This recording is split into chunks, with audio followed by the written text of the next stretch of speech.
What is going on, everyone? Welcome to another very exciting episode right here on the MIgardener channel. I'm super excited for today's episode because in today's episode, we're going to talk about 5 seed starting mistakes I don't want to see you make. Now, this is something we've talked about almost every single year when seed starting season rolls around, but it seems like every single year you guys write in and you say, Luke, I want you to cover these seed starting mistakes, or you email and you've made some of these mistakes already and you want to know how to prevent them in the future. So with that being said, we're going to cover them in today's episode. Hopefully you guys are going to enjoy, so let's go. So the first mistake that I don't want to see you making is picking the wrong seed starting mix. Now, we just did a video on this and I highly recommend checking it out because we go in depth in what makes an ideal seed starting mix. But unfortunately, a lot of gardeners get this step wrong and it messes up everything else. You can pick everything else right, you can do everything else the correct way, but if you get the seed starting mix wrong, well, you're gonna have a tough time. The first thing that when it comes to seed starting mixes that makes a bad seed starting mix is the moisture holding capabilities. If it holds on to too much moisture, your plants are going to suffer from things like damping off and root rot. If it does not hold on to enough moisture, your plants are going to be drying out and it's really good. They're going to be struggling to even survive. You're going to be watering on a bi-daily basis, like 2 or 3 times a day, just to keep your plants watered. And that's not great because they're going to be stressed. And then it also comes down to the size of the material. If your material is too coarse, you're going to find that there's a lot of air gaps. It's really going to be a struggle to kind of fill these cells up with the right amount of mix so your plants do well. And because you're starting seeds, the seeds have really fragile, very young roots. And if you have too chunky of a mix and it hasn't been sifted properly, you're gonna find that those roots are really gonna struggle to take a hold in the soil. So I suggest going and watching that video for a more in-depth example of what makes an ideal seed starting mix, but getting the seed starting mix right is important. All right, now the second biggest mistake I see gardeners making when seed starting is going with too big of a container right off the bat.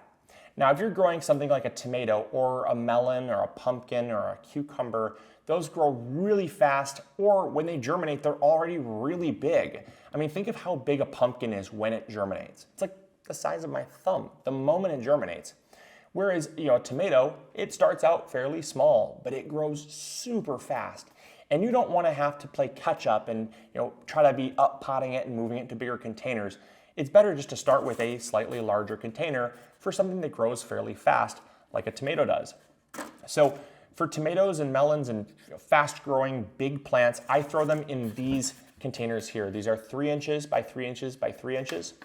And so that gives you enough soil to really give it enough space. But it's that dance of having enough, but not too much. Prime example is this tray right here. Each one of these cells is only 1 inch by 1 inch by 1 inch. So these are 3 times more soil than each one of these little itty bitty cells here. But the benefit to using with these smaller cells is that I have a slow growing plant like an herb, like a rosemary plant, think of that. Or if you're growing something like chamomile. When that thing germinates, the plant is like the size of a flake of pepper. It's so small when it germinates, you sometimes have to look at it with a magnifying glass to see if anything's even germinating. Or something slower growing like an onion, or something small like a lettuce seedling. Even broccoli, cauliflower. I would say about 80% of my crops, I will start in these trays right here, and I will grow them for probably 3 or 4 weeks in these trays right here, because they just grow slower and they're smaller plants. The benefit to having this, having less soil, is you have less soil holding onto water, and that leads to less things like damping off and mold, which is really important. That is one of the biggest reasons why gardeners end up failing at starting seeds indoors, is they encounter things like damping off and just overwatering in general. It is really hard to overwater a small container like this, but on a container like this soil is gonna be holding on to that water. It's a bigger container, it's gonna take longer to dry out, and the roots will only take up 1/10 of this container on a smaller, slower growing plant. You're gonna end up with damping off, and that's gonna be a problem. So I find that is a really big problem. Now, the second part to this, kind of part 2.5, is up potting. You don't wanna up pot to a larger container until it's absolutely needed. if you're growing something like a lettuce seedling or a broccoli seedling, you want to basically take this cell out, you want to look at the drainage holes, and if you start to see roots popping out of the drainage holes, that tells you that the plant is seeking for more space, more soil, it needs more room. That's when I would transplant it. Don't just assume it needs more space and throw it into a bigger container just because you want to, because what's going to happen is it's going to be too premature, it's not going to be ready for it, and then again, you're going to be battling the same thing all over again, mold, mildew, damping off, overwatering, and root rot, and you're going to be regretting it. So just wait until it's absolutely ready. A lot of people fear things like their plants being root bound or pot bound. That happens in very extreme circumstances. You would have to leave a broccoli plant in here for like 5 to 7 weeks before that happens. So in my opinion, it's really something that is only in extreme cases that you have plants that are too stressed for sitting in here too long. All right, and the fourth common mistake I see a lot of gardeners making is probably one of the biggest. Soil is probably the biggest, but a close second to that is picking the wrong seed. If you pick the wrong seed, it can go very south very quickly. Some seeds just don't like to be started indoors. Now we're starting some lettuce in these containers here, and lettuce is one you can start it inside or out, directly sown in the ground, and it's gonna do fine. But if you're trying to germinate things like corn inside, don't do it. Take that thought and throw it in the garbage. It's a really bad idea, something you don't wanna do.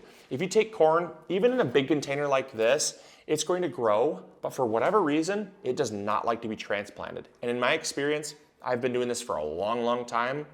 I've seen a lot of people germinate corn indoors, and they're always the one that come to me and say, Luke, my corn is super stunted and I don't know why.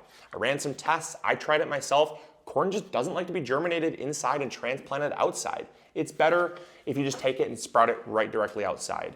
On top of that too, another little note on corn is corn likes to be grown in rows. Rarely can you just take one corn plant and grow it because you're not gonna get anything from it. And so you need a fair amount of corn in order to actually get a yield. And so you'd have to sprout like an entire tray of these, and you're gonna get you're gonna get 18 corn plants. That's still not enough to actually have a worthwhile harvest. And look how much space you just wasted. So not even the fact that they don't like to be transplanted, it's that they take up so much space that it's like, why would you? Just start them directly in the ground. You're gonna be far better off. Another crop that you should not start inside and transplant outside are root crops. Things like carrots, things like radishes, things like turnips, parsnips, any type of root crop just does super poorly. And part of that is because, well, if you transplant them and you damage the roots as you're transplanting, you're damaging the thing you're harvesting. But also, these pots, I'll use this pot for an example again, these pots are only so deep.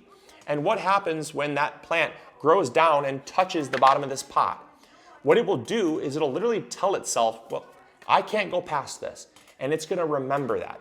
Plants are crazy. The memory they have and what they can remember in their surroundings is impeccable.